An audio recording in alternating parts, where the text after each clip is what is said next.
पूजा recording studio Jehanabad. फुलावा गे फुलावा पढ़ कहाँ जहिया सकुलावा।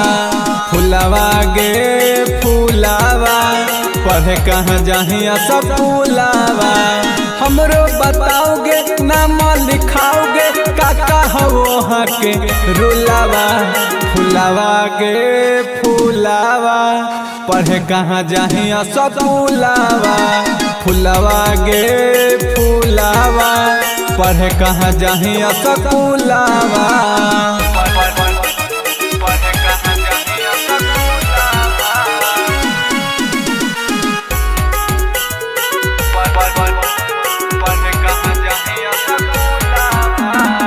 लगो हो तोरो चलो हो छौड़ी मास्टर से सेटिंग अगेन।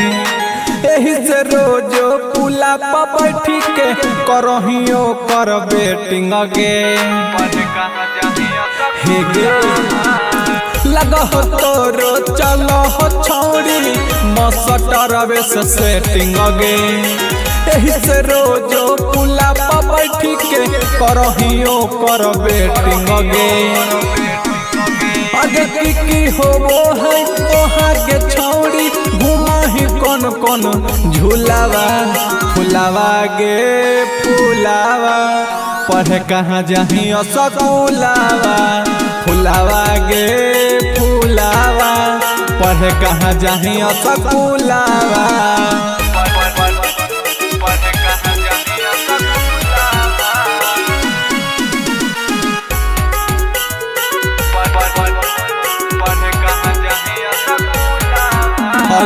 हमारे साथ बैठियोगे छौड़ी न मामा जब लिखोगे।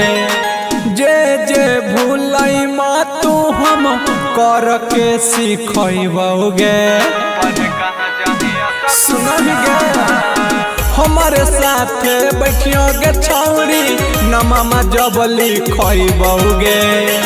जे जे भूलई माँ तू हम कर के सीखोगे। अज कर निराला करतौ नहाला देम जे गुलाब के फुलावा। फुलावा गे फुलावा पढ़ कहाँ जहिया सकुलावा। फुलावा गे फुलावा पढ़ कहाँ जहिया सकुलावा।